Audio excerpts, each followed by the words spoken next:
This is John Kohler with OKRod.com. Have some good friends here with me, Rick Dina, myself, John Kohler, and Kailash Niels. And today what we're going to talk about is why some raw foodists don't succeed and why they maybe don't do so well and maybe get off track and then go to the dark side.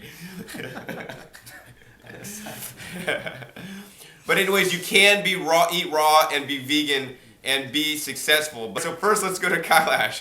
Kailash, why do you think some people on raw foods don't succeed? Well, I work at the Ann Wigmore Institute, as I've mentioned before, and I have seen people for 10 years and thousands of people now. And Wigmore, she called this lifestyle, actually, she didn't just call it raw foods. This is not just a raw foods, a way of living, being a raw foodist. She called this the living foods lifestyle. So first of all, it's not just enough to look at what we eat. We have to look at our sleeping habits. We have to look at our exercise habits. We have to look at so many components in our lives. So that up front, it's not enough to just eat well. We need to exercise. We need to get enough sleep, and so on. We all know these things, right? And so then within the food, now the food is important, very important. It's essential. And within the food, what I see a lot why people fail is because they don't get enough greens, and they are afraid of fruit, and if they're not eating fruit, often they're getting all of their calories, or the majority I should say, because there's some protein as well, they get the majority of the calories from fat. And I see in so many people that that's not working. I am aware of the fact that some people cannot take the amount of fruit that the three of us can take. I mean, we sit down and there's a lot of fruit and we feel great with it, but we also eat the greens, always, every day. And so I do know there's conditions. I see these people every day, and I see that some people cannot take the amount of food that we eat. So they need to substitute it with some other source of calories, and I believe simple calories are better than to go for the fats.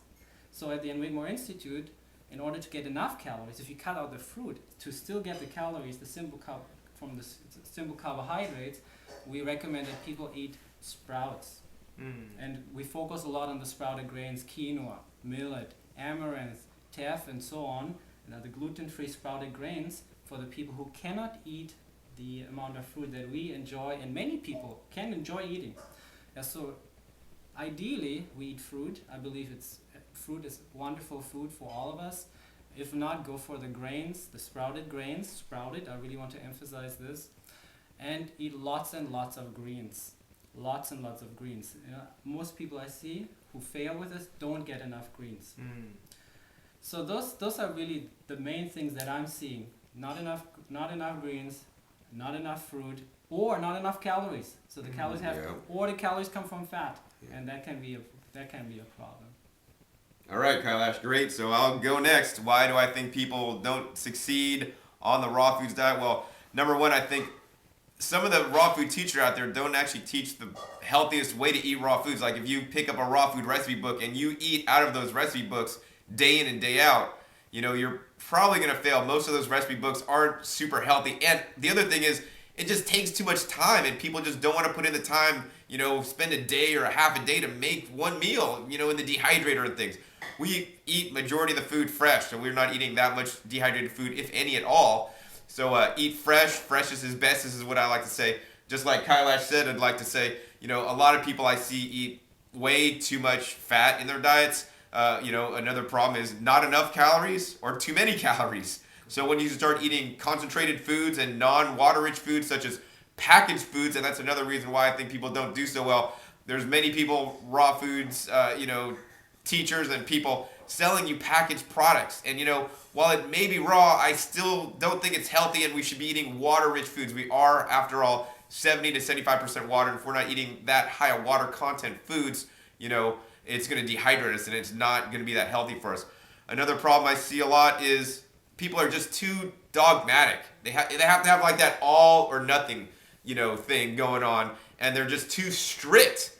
And, that's not good. Being too strict or too lax is not good. You have to be somewhere in the middle where you just basically, the raw food diet, for me, what it's all about is eating fresh fruits and fresh vegetables and eat as much as you possibly can and eat unprocessed food. So we don't even want to be eating processed raw foods like so many people are teaching us to do, because there's profit involved, unfortunately.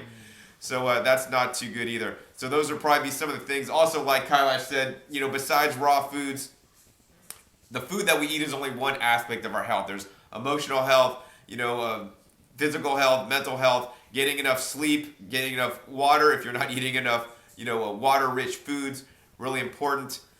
Getting exercise, also really important. And also what I see a lot, even things like using your cell phone can have a detrimental, in my opinion, effect on your health. And even some of the toxic cleaning products and other things in your environment. I don't know if you'd fail at raw foods if you eat a pristine diet and then, using toxins in your life or in your job or whatever, might be a small reason, but still could be a reason. So let's next go to Rick, and he'll share his expertise and knowledge with us. Well, there's so many reasons, unfortunately, that people fail, and that's why we see a lot of people getting into raw food and a lot of people getting out of raw food. You guys both make excellent points. The way I sort of sum up that it's not just about diet, or not even just about raw, is that raw versus cooked is one issue in nutrition. There's calorie density, nutrient density, mineral content, phytonutrients, antioxidants, whether your food's acid or alkaline. I mean, there's so many things to consider. So, for example, I would eat steamed broccoli before I ate a raw cheesecake any day of the week. It's a no-brainer, even though one's raw and one's cooked. So raw versus cooked is one issue of many to consider with nutrition. And like you guys said, nutrition is yet one issue in your overall health.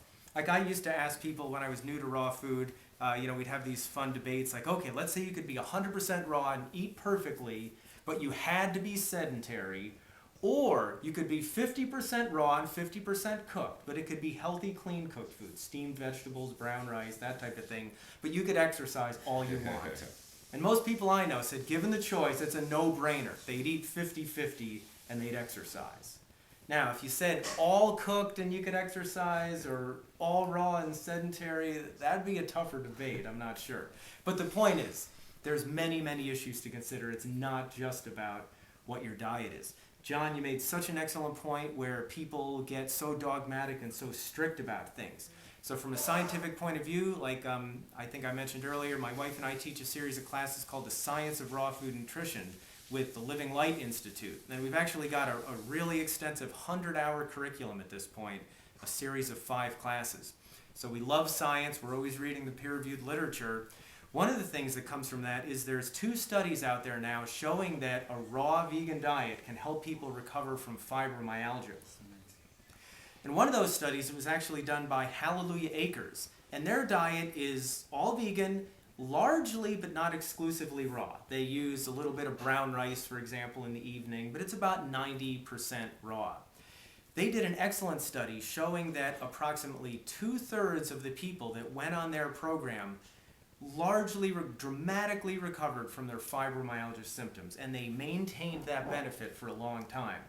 Now what's interesting is, there's some cooked food in there, and not all the people were perfect. A few animal products slipped in, even a few soft drinks slipped in.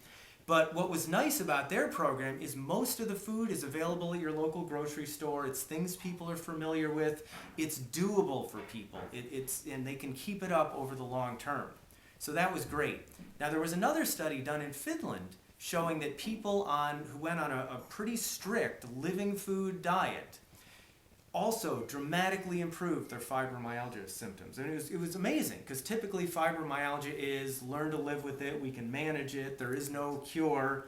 Well, you know what? There's scientific studies showing out there that you can recover from it. Now in this program, on the Living Food program, the people got dramatic improvements, which was great to see. But what happened is, over time, all of them eventually didn't stick with the program and started going back to their old ways, and unfortunately their fibromyalgia symptoms started to come back as well. The challenge with that is the people had to grow all their sprouts, they had to ferment things, it was a lot of time and effort, it was difficult for them to be social. So instead of taking more of a middle ground approach like the Hallelujah Acres that still got them great results, they sort of said it's too hard and then went back to what they were familiar with, and then they didn't get any of the benefits from it. So John, you made such a good point. When people are too strict or too dogmatic, it has to be this way. You know, if you don't have 2 green juices a day, you're not on the program. Or if you don't do it this way, you're not in, you know, if you don't eat 30 bananas a day, you're not part of the club. You know, if you're not all raw, 100%, you stink, you're cooked, you're lame. And, you know, then people, it's become so hard for them, they go back to their old ways. You can make it work for you. You can find the balance, you know, make it work for you, make it sustainable. That is so just incredibly, critically important. So I'm going to leave it at that. There's a whole spectrum of health, and everyone should decide where they want to be on that. But most importantly, be comfortable with it and make sure you're enjoying it, because you can't deprive yourself into health. There's lots of other reasons people fail, but I think we've touched on We got some of the basics covered. So Excellent. hopefully that's helpful. So that'll pretty much do it. You've heard, you know, why we think people on raw foods don't make it. Hopefully you're not going to be one of those people after hearing this. And what it comes down to is eat more fresh fruits and vegetables. It's really simple. The more, the better. You don't have to do all fruits and vegetables. Just do a high percentage of fresh fruits and fresh vegetables, however you could get those in. So once again, this is John Kohler with OKRaw.com. And I'm going to tell you again, eat your fresh fruits and vegetables. They're good stuff.